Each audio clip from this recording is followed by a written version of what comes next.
시장이 계속해서 어려운 변동성 장세를 가는데요. 기술적 시장 분석 대응 전략 세우겠습니다. 차트의 기술, 김준근 마크로 엣지 코리아 대표 화상 연결합니다. 대표님 안녕하세요.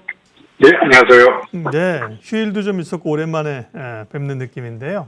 그렇습니다. 네. 미국 주가가 또 급락하면서 코스피도 흔들립니다.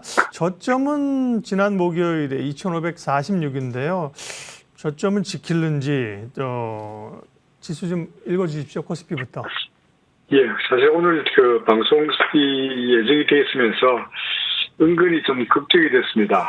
왜냐하면 그동안에 제가 사실은 시장에 대해서 긍정적으로 말씀드리기보다는 다소간 좀 부정적으로 조심스럽게 보수적인 태도로 계속적으로 말씀드려 왔는데 오늘도 결론적으로 똑같은 이야기를 또 해야 될 것 같긴 합니다만은 주가가 오를 때 다소간 좀 보수적으로 하자라는 말보다도 주가가 떨어졌을 때 보수적 방어적으로 취하자고 말씀드리기가 솔직히 참 어렵거든요. 그런데 사실은 그 차트로 본다면 이 복잡한 이론을 다 빼고요. 단순하게 종종 하는 말씀으로 단순하고 무식하게 이야기한다면 현재 주가는 구름이가 아니고 오히려 구름 아래쪽에서 계속적으로 하락세가 이어지고 있다 보니까 중간중간에 반등은 나타날 수 있긴 하겠습니다만 결국은 아직까지 완벽하게 추세가 상승세로 돌아섰다는 이제 구름 위로 올라섰다는 이런 확정적인 증거가 나타나기 전까지는 여전히 조심스러운 태도를 취할 수밖에 없을 것 같은데요. 과거에도 주가가 반등하다가 구름의 저항에 부딪혀서 밀렸던 경향이 있는데 이번에도 크게 본다면 반등하다가 구름의 저항에 부딪혀서 결국 밀려 내려왔고요. 다시 최근에 반등했습니다만은 이번에는 이제 기준선의 저항에 부딪히는 이런 모습이 보이고 있습니다. 그러다 보니까 오히려 하락하다가 반등합니다만은 저항에 부딪혀서 또 밀리는 모습이다 보니까 현재로서는 참으로 어디가 바닥일지 단정적으로 말하기에 좀 어려운 국면이 되고 말았고요. 파동으로 말씀드리자면 제가 이렇게 그려두었습니다만 이게 삼각형으로 나타나는 파동은 대부분의 경우에 일렬도 파동으로 말한다면 4번 파동이 될 경향이 많습니다. 그러다 보니까 4번 파동을 이어주고 나면 다시 한번 하락 파동이 나타나면 5번 파동이 뒤따르게 마련이다 보니까 바닥을 예단해서 지금이 바닥이라고 단정적으로 말해서 특히 지수와 관련되는 종목을 적극적으로 포트폴리오에 담는 전략은 다소간 좀 참가해야 되지 않겠냐. 아직은 좀 바닥을 확인하고 매수하는 보수적 방어적 전략이 좋지 않겠나 하고 생각이 됩니다. 코스닥도 마찬가지입니다. 코스닥의 경우에도 역시 구름 아래쪽에서 계속 하락하고 있다 보니까 현재로 봐서는 꼭 바닥이 아니더라도 뭔가 추세가 상승세로 돌아서려는 그런 뭔가 확정적인 증거가 나타나야 될 텐데 예를 들어서 뭐 기준선을 넘어선다거나 좀 더 좁기로는 구름을 넘어선다거나 이런 양상이 나타나기 전까지는 여전히 저로서는 방어적인 전략을 취할 수밖에 없다고 생각하고 있습니다. 예. 코스피, 코스닥 같이 흐름 체크해 주셨습니다. 지난번에 코스피가 이제 이렇게 삼각형 패턴으로 쭉 가게 되면 사실은 상승보다는 밀릴 가능성이 있다고 하셨는데요. 밀려나는 흐름들이고요. 시장에 대해서는 어쨌든 보수적으로 보고요. 테마나 섹터 움직이는 것 좀 보겠습니다. 건설 기계 관련주들이 우크라이나 재건 얘기로 지난번에 또 급등을 했다, 좀 조정받다. 오늘 또 강합니다. 해인, 최근에 또 대모 이런 종목인데요. 어떻게 좀 접근 가능할까요?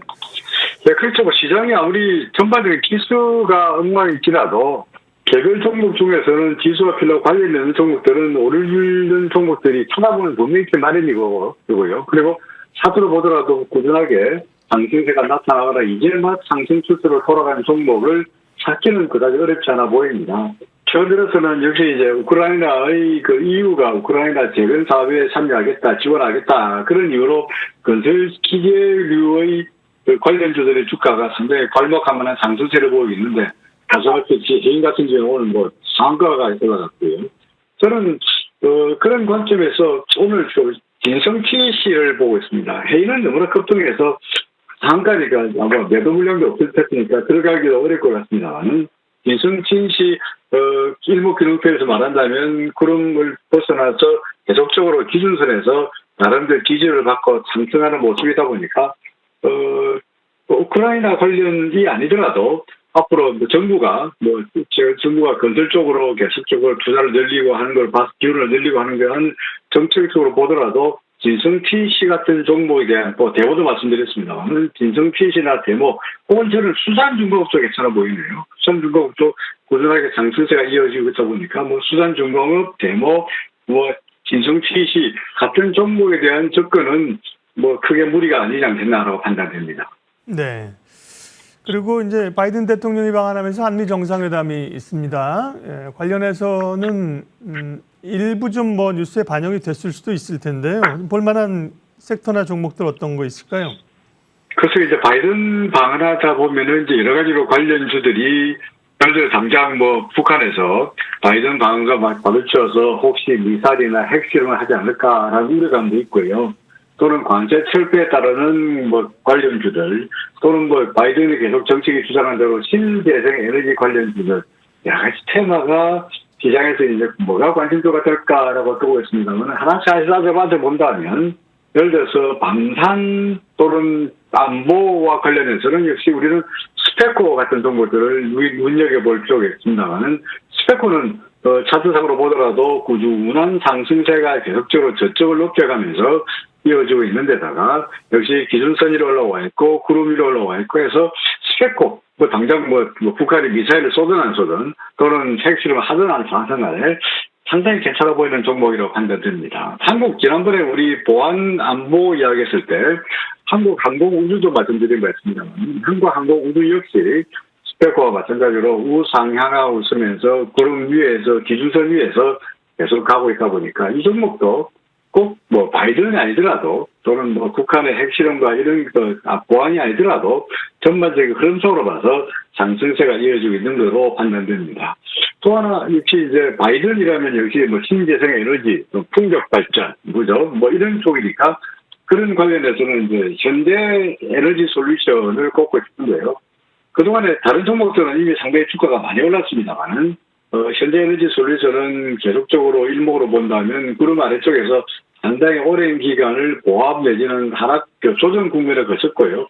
어제 그저께부터 이제 결국은 구름을 벗어나서 상승세에 시동을 거는 모습이다 보니까 뭐 바이든과 관련해서 소위 장기적이 될지 단기적이 될지 모르겠습니다만은 현재로서는 테마로서 시장의 주목을 받는 측면에서 관심을 가지는 것도 괜찮아 보인다라고 판단됩니다. 굳이 하나 더 붙인다면 이제 바이든이 방안에 따라가지고 현대자동차를 방문하고 그리고 현대자동차가 미국의 조지아 주 쪽에다가 전기자동차 공장을 진행했다고 아마 발표를 공사를 놓다 보니까 그것과 관련해가지고 현대자동차와의 관련이 높은 안진산업 같은 종목도 역시 테마로서의 성격을 가지고 있고요. 뭐 차트상으로 봐서도 나쁘지 않아 보이니까 그런 종목에 대한 관심은 뭐 괜찮지 않겠나라고 판단되네요. 네. 자, 외환시장도 좀 체크를 해야 됩니다. 1290원까지 갔다가 어젠 60원 떨어졌다가 또 이제 오늘 오르는데요. 외환시장 추세 좀 한번 봐주십시오. 네, 최근으로서 저희 한국은행 신임 총재께서 뭐 지극히 원론적인 말씀을 하셨죠. 뭐 아무 생각 없이 미국이 금리를 0.5%, 0.75% 빅스텝, 자이드 스텝으로 간다면 우리나라도 빅스텝으로 가야 되지 않겠냐라고 지극히 학자적인 원론적인 말씀하셨습니다만 그것이 시장에서는 상당히 충격을 주면서 금리가 오르고 달러의 원화 환율은 떨어지고 이런 충격을 줬습니다만 최근 들어서 달러의 원화 환율이 1291원까지 급등했다가 최근 들어서 약간 조정을 보이는 것은 뭐 그동안의 급등에 따르는 조정이기도 하겠습니다만은 해외 시장에서 우리나라 달러의 원화 환율에 영향을 미치는 뭐 달러 인덱스라든가 또는 해외 시장에서의 엔화 환율이 약간 고점에서 약간 주춤거리고 있다는 것이 현입니다만 약간 주춤거리고 있다는 것이 달러의 원화 환율의 조정 국면에 영향을 미치다고 보여집니다. 하지만 근본적으로 추세가 무너지고 하락세로 돌아서려면 아까 말씀드렸듯이 상승세가 되려면 예를 들어서 뭐 기준선을 무너뜨린다든지 또는 구름 아래로 내려간다든지 이런 확정적인 증거가 필요한데 그런 증거 없이 고점에서 조정을 받고 다시 상승하고 또 조정을 받고 상승하는 이런 무한 반복의 되돌림이 계속적으로 이어 있는 걸로 봐서는 아직까지 근본적으로 달러의 원화 환율은 뭐 상승 추세일 수밖에 없지 않느냐. 그러니까 중간중간에 조정은 나타나긴 하겠습니다만은 아직까지는 하락세로 돌아섰다고 판단하면 아무런 근거가 없고요. 또 하나는 달러 인덱스로 본다면 달러 인덱스는 현재 달러 인덱스가 과거 우리 2020년도에 코로나 시절의 달러 인덱스보다 높은 수준이거든요. 그러다 보니까 우리나라 달러 대 원화 환율은 코로나 시절의 2020년 3월 달에 달러 대 원화 환율은 1295원까지 갔는데 현재로 봐서는 아직까지 1295원을 넘어서지 못했으니까 달러 인덱스가 코로나 이전으로 올라갔다면 우리나라 달러 대 원화 환율도 충분히 그 이상으로 올라갈 수 있지 않겠나라고 판단됩니다. 차트상으로 봐서 그렇고 펀더멘털상으로 봐서 그렇고 더구나 아래쪽으로 내려간다는 확정적인 증거가 나타나고 있던 상황에서 달러 대 원화 환율은 위쪽으로 볼 수밖에 없지 않겠나라고 판단됩니다. 여러 여건들이 아직 좀 진정이 되지 않고 있는 그런 흐름들이고요. 전략과 함께 또 눈여겨볼 만한 관심 종목 있으면 마무리해 주십시오. 역시 저는 아직까지는 보수적인 방어적인 태도를 취하고 싶은데요. 꼭 종목을 선택한다면 역시 그 성격과 걸맞는 종목이 무엇일까라고 보니까 저는 KTNG를 꼽고 싶습니다. 일전에도 한번 이 종목은 말씀드린 바 있습니다만은 KTNG는 별로 경기하고도 별로 관계가 없고요. 그리고 국내 소비하고도 별로 관계가 없고요.